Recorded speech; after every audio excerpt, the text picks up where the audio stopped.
One day নেতৃত্ব নিয়ে চরম জল্পনা দক্ষিণ আফ্রিকার বিরুদ্ধে আসন্ন ৩ ম্যাচের ওয়ানডে সিরিজের ৩০ নভেম্বর থেকে শুরু আগে ভারতীয় দলে নেতৃত্ব নিয়ে চূড়ান্ত অনিশ্চয়তা তৈরি হয়েছে।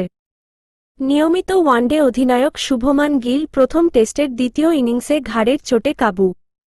যদিও চিকিৎসার পর তিনি দলীয় সফরে গুয়াহাটি পৌঁছেছেন, তার ঘাড়ে ব্যথা থাকা এবং নরম কলার পরা অবস্থায় থাকা তার ওয়ানডে সিরিজে খেলার সম্ভাবনাকে অনিশ্চিত করে তুলেছে। নেতৃত্বের সংকটের মূল কারণ শুভমান গিলের চোট। ঘাড়ের চোটের কারণে তিনি ওয়ানডে সিরিজে খেলবেন কি না তা এখনও স্পষ্ট নয়। বিসিসিআই তাকে বিশ্রাম দেওয়ার কথা ভাবছে। শ্রেয়স আইয়ারের অনুপস্থিতি। নিয়মিত সহ অধিনায়ক শ্রেয়স আইয়ারও পাঁজরের চোটের কারণে দলের বাইরে। তিনিও সুস্থ হয়ে উঠছেন, কিন্তু বোর্ড তার ফিটনেসের ঝুঁকি নিতে রাজি নয়। এই দুই মূল খেলোয়াড়ের অনুপস্থিতির কারণেই নেতৃত্বের চেয়ারে কে বসবেন তা নিয়ে জল্পনা তুঙ্গে। রোহিত শর্মার প্রত্যাবর্তনের গুঞ্জন ক্রিকেট মহলে খবর ছড়িয়েছে যে বিসিসিআই ইতিমধ্যেই রোহিত শর্মার সঙ্গে প্রাথমিক আলোচনা করেছে। সোশ্যাল মিডিয়ায়ও এই জল্পনা এখন ট্রেন্ডিং। রোহিত কি আবার ওয়ানডের নেতৃত্বে ফিরতে চলেছেন? রোহিত শর্মার নেতৃত্বে ভারত ওয়ানডেতে অত্যন্ত সফল। কমপক্ষে 10টি ওয়ানডেতে নেতৃত্ব দেওয়া অধিনায়কদের মধ্যে জয়ের হার 75%। তবে প্রাক্তন ক্রিকেটার মোহাম্মদ কাইফের মতো অনেকেই মনে করেন, রোহিত শর্মা হয়তো আর নেতৃত্ব নিতে আগ্রহী নন এবং তিনি তার ব্যাটিংয়ে মনোযোগ দিতে চান। এক্ষেত্রে তিনি বোর্ডকে না বলতে পারেন। বিকল্প নেতৃত্বের নাম রোহিত শর্মা যদি দায়িত্ব নিতে না চান এবং শুভমান গিল চূড়ান্তভাবে ছিটকে যান, তবে লোকেশ রাহুল, রাহুল এর নাম বিকল্প নেতা হিসেবে উঠে আসছে।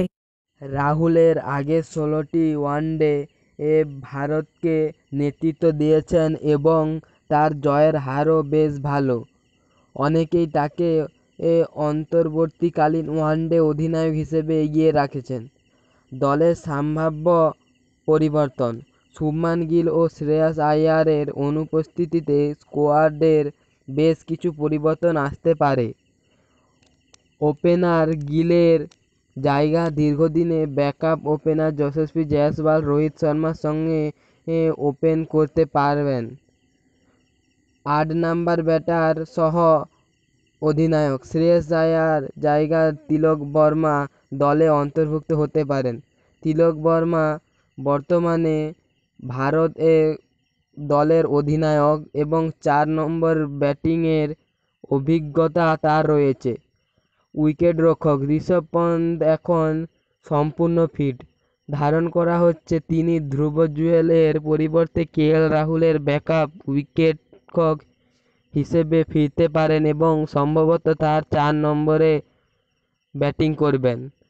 অন্যান্য চোট সারিয়ে দলে ফিরছেন তারকা অলরাউন্ডার হার্দিক পান্ডিয়া।